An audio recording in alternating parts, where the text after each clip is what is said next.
Bismillahirrahmanirrahim. Assalamualaikum warahmatullahi wabarakatuh.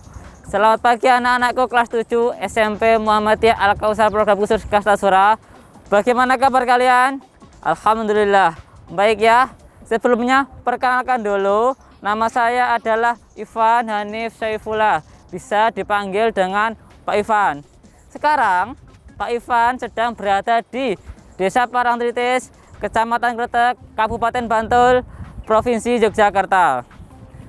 Pada kesempatan kali ini, Pak Ivan adalah seorang host dalam suatu kegiatan yang seru, menyenangkan, dan sangat mengedukasi kalian semua. Tujuan dalam kegiatan ini adalah outing kelas virtual SMP Muhammadiyah Al-Kausar Program Khusus Kartasura dengan tema kondisi geografis pesisir dan pantai Parangkusumo. Pengen tahu kegiatannya seperti apa? Ikutin Bapak terus ya. Oke?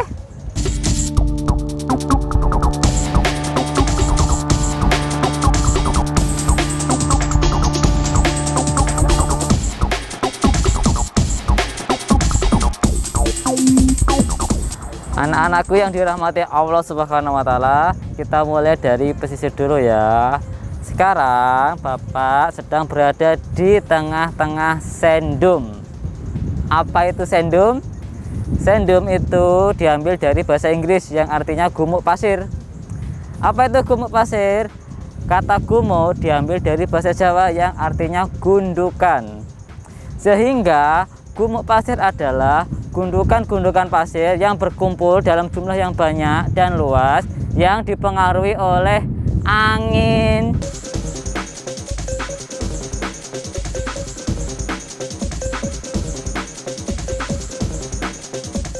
Kalian tahu nggak asal mula gumuk pasir ini? Pasti sebagian dari kalian atau bahkan semuanya menjawab bahwa gumuk pasir ini berasal dari laut. Dan jika kalian punya jawaban lain, saya pastikan jawaban lain itu juga masih kurang tepat. Jadi mohon diperhatikan, asal mula gumuk pasir ini yang benar adalah berasal dari Gunung Merapi. Ya, Gunung Merapi. Gunung Merapi yang sering kita bisa lihat tiap hari di sebelah barat yang bersandingan dengan Gunung Merbabu. Kok bisa begitu, Pak? Nah, Allah Subhanahu wa Ta'ala itu maha kuasa. Dia bisa memindahkan pasir yang ada di Gunung Merapi menjadi berpindah tempat di dekat pesisir pantai Parangkusumo. Padahal jika diukur jaraknya itu sekitar 60 km. Bagaimana itu bisa terjadi? Semua itu pasti ada prosesnya yang cukup lama dan panjang. Anak-anak sekalian, tolong didengarkan baik-baik. Proses terjadinya gumuk pasir adalah yang pertama, ketika Gunung Merapi itu meletus atau erupsi, itu banyak mengeluarkan material pasir. Selanjutnya, material pasir itu jatuh dan turun ke dalam dua sungai besar. Yang pertama Sungai Opak dan yang kedua adalah Sungai Progo. Nah, kedua sungai ini akhirnya memindahkan material pasir dari Gunung Merapi ke mulut sungai atau muara sungai di dekat pantai Parangkusumo. Sesampainya di sana, material pasir ini tertahan oleh ombak sehingga terjadi pengendapan dan pengeringan. Hal ini terjadi dalam cukup waktu yang begitu lama sehingga lama-lama material pasir yang mengendap dan mengering ini menjadi partikel pasir yang ringan dan mudah diterbangkan oleh angin. Kemudian akhirnya material pasir itu berterbangan dan mengumpul pada suatu tempat dan kemudian menggunduk. Ketinggiannya hingga 20 meter dan akhirnya membuat gundukan-gundukan pasir yang bisa kalian lihat di belakang Bapak ini. Nah, jadi paham kan bagaimana proses terjadinya gumuk pasir? Harus paham.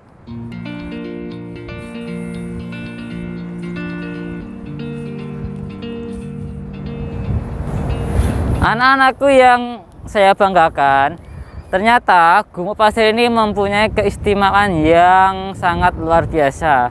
Apakah keistimewaan itu? Ternyata gumuk pasir ini merupakan warisan dunia yang ada satu-satunya di Asia Tenggara. satu-satunya di Asia Tenggara.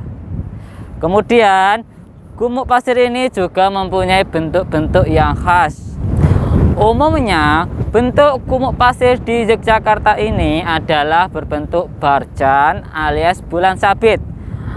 Akan tetapi sering juga ditemui bentuk gumuk pasir yang lainnya seperti parabolik alias parabola, linear alias bergaris, transverse alias bergelombang, dan star alias berbintang.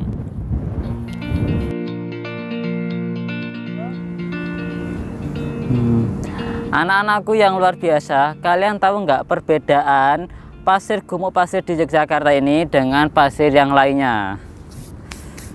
Yang pertama, pasir ini terlihat cerah seperti pasir di gurun pasir. Yang kedua, pasir ini mengandung kandungan organik yang rendah sehingga hanya tumbuhan-tumbuhan tertentu yang bisa hidup di sekitar sini.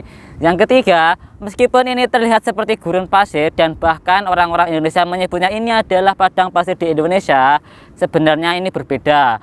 Kalau gurun pasir itu terjadi karena pelapukan batuan yang dipengaruhi oleh angin, sedangkan ini adalah berasal dari Gunung Merapi.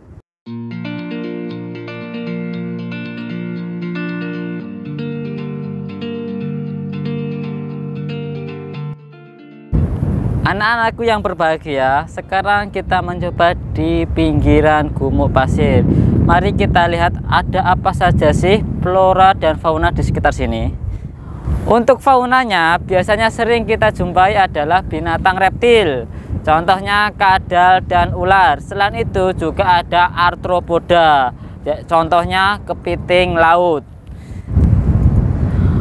Untuk floranya bisa kalian lihat sendiri bahwa tumbuhan yang hidup di sekitar sini itu terbatas. Contohnya ada akasia, pandan, rerumputan, kaktus, semak belukar, dan tumbuhan menjalar. Itu semua disebabkan karena kandungan organik yang rendah.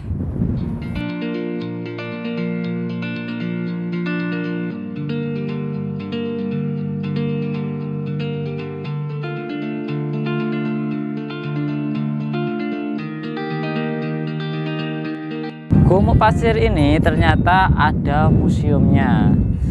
Penasaran museum yang seperti apa? Yuk kita lihat di sana.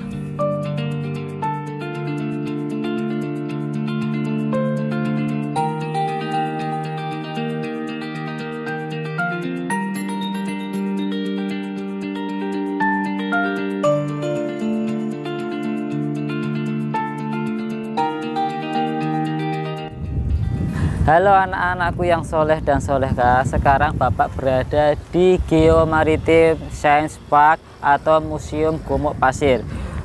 Museum ini didirikan pada tahun 2001 yang didirikan oleh Kemenristek-Dikti, Fakultas Geografi UGM, dan pemerintah Provinsi Yogyakarta.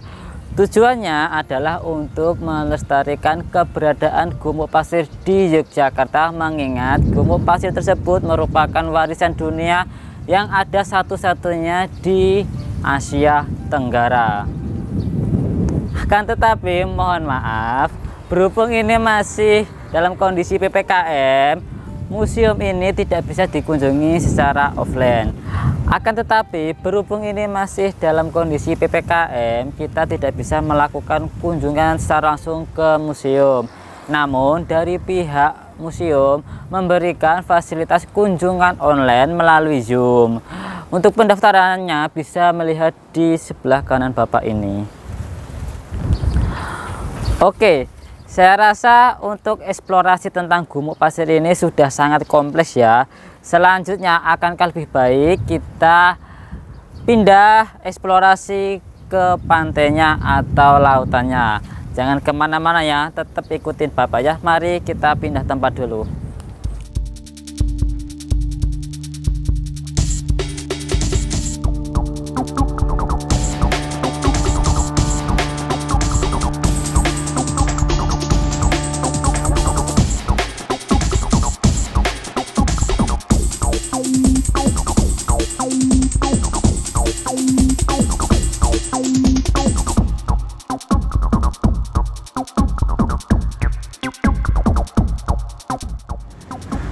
Halo anak-anakku yang selalu tetap bersemangat. Sekarang Bapak sudah berada di Pantai Parangkusumo. Pada kesempatan kali ini kita akan mengeksplorasi daerah sekitar sini. Tapi ngomong-ngomong, tadi kan kita barusan mengeksplorasi pesisir. Sekarang kita di pantai. Kata pesisir dan kata pantai ini maknanya sama atau beda sih? Kalau pesisir itu merupakan bagian dari daratan, sedangkan pantai itu merupakan bagian dari lautan. Akan tetapi dua kata ini juga mempunyai persamaan, yaitu sama-sama merupakan batas antara lautan dan daratan. Jadi tambah ilmu kan?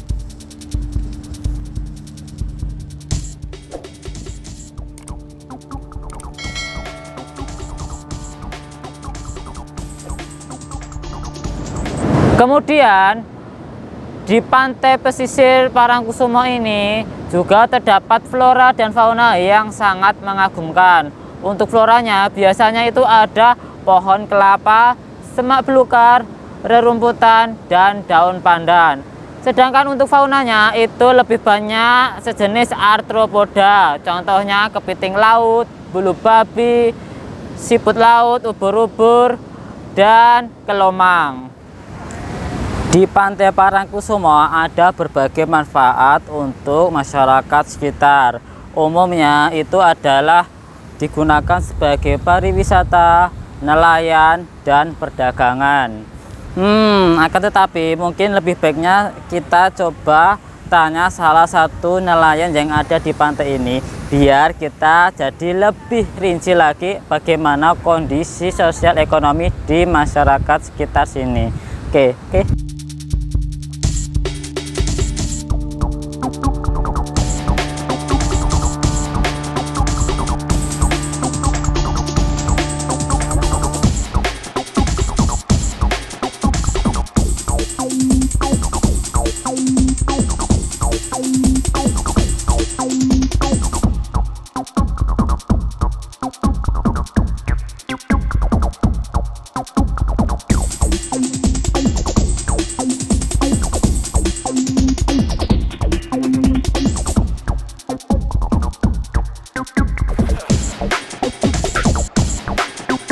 Mohon izinnya Pak, bisa minta waktunya sebentar Pak? Bisa. Baik Pak, kita kenalan dulu ya Pak. Ini ya. Bapak namanya siapa ya Pak? Dapan ya. Dapan. Oh, Dapan. Oke. Terus umur berapa? Umur Bapak sekarang berapa? Oh, 92. 62. Sudah berapa lama ya Pak? Bapak ini bekerja sebagai nelayan? Itu 15 tahunnya. Masih. Oke, 15 tahun. Baik Pak, mau tanya Pak, kalau nelayan itu waktu nelayannya jam berapa sampai jam berapa ya Pak? Jam setengah 6, pergi jam 3. Ya, setengah 6 pagi sampai jam 3 sore ya Pak? Oke. Kalau ada ikan loh, nggak ada ikan jam 12 itu semua sudah pulang. Oh ya, jika kalau nggak ada ikan itu jam 12 sudah pulang. Ya. Terus mau tahu Pak, hasil tangkapan ikan itu apa saja ya Pak? Musiman, kalau di sini musiman, kalau musim ini pancingan itu loh, banyak ikannya itu pancingan. Kalau ini bulan ini kalau itu loh kerang itu loh. Kerang. Iya. Itu. Jadi hasil tangkapannya itu tergantung musim. Musiman gitu. Ya, oke. Kalau berberan sekedam kali itu untuk bawa layur itu loh. Oke. Terus Pak, biasanya Pak jumlah hasil iklannya itu berapa ya Pak? Oh ya, kalau nak musiman satu perahu itu ada sekental. Sekental? Iya, lebih sekental gitu. Ini nggak mesti, kalau orang-orang gogo-gogo itu kebanyakan ikan itu nggak mesti. Oke. Jadi rata-rata itu kalau musiman itu dapat satu kintal bahkan lebih gitu ya Pak ya. Oke. Terus ini mau tanya Pak, kegiatan masyarakat sekitar sini, sekitar pantai, iya, selain nelayan itu apa ya Pak? Itu jualan-jualan di warung makan itu. Baiklah, itu saja Pak yang kami tanyakan. Terima Ya. kasih atas informasinya. Ya.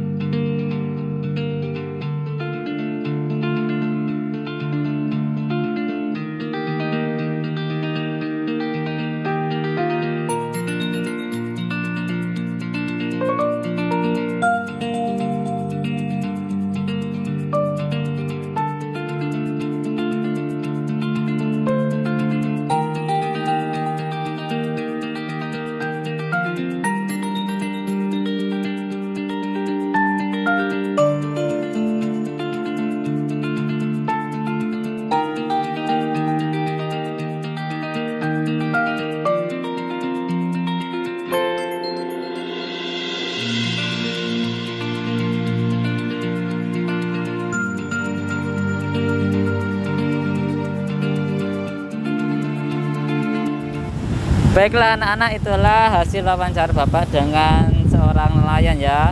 Bisa kalian mengerti tentang kondisi sosial ekonomi di sekitar pesisir pantai sini ya.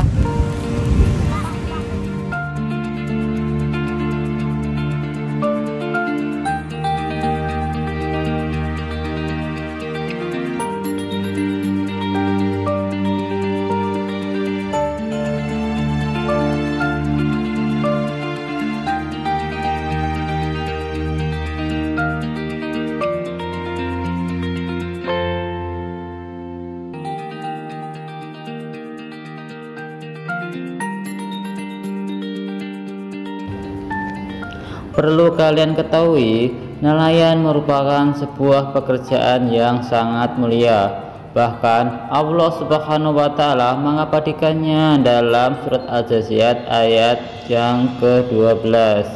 Allahul ladzi sakhkhara lakumul bahra li tajriyal fulku fihi bi amrihi wa li tabtaghu min fadlihi wa la'alaikum tashkurun. Allah lah yang menundukkan lautan untukmu supaya kapal-kapal dapat berlayar di atas perintahnya, dan supaya kamu dapat mencari sebagian karunia-Nya, dan agar kamu bersyukur.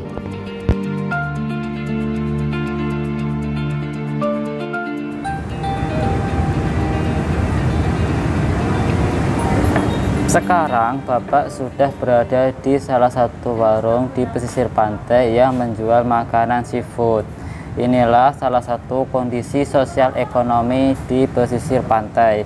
Bisa kalian lihat sendiri, ini ada ikan bakar, ada cumi, ada minuman es kelapa, dan masih ada makanan dan minuman yang lainnya.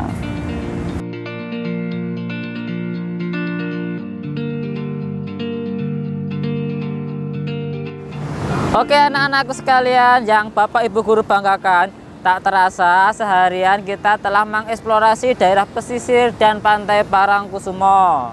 Semoga kegiatan outing kelas virtual ini sangat bermanfaat, sangat berfaedah, dan sangat mengedukasi kalian semua. Saya Ivan Hani Saifullah sebagai host. Mohon maaf bila ada kesalahan dan kekurangan baik dalam perkataan maupun dalam penyampaian. Dan jangan lupa dalam kegiatan outing kelas virtual ini ada tugas yang harus kalian kerjakan. Ada tugas yang harus kalian kerjakan. Ada tugas yang harus kalian kerjakan. Untuk tugasnya bisa kalian lihat di kolom deskripsi. Tetap semangat belajar meskipun dalam kondisi pandemi, serta jangan lupa berdoa kepada Allah Subhanahu wa Ta'ala agar kita selalu berada dalam lindungannya. Saya mohon pamit, saya akhiri kegiatan outing kelas virtual kali ini. Wassalamualaikum warahmatullahi wabarakatuh.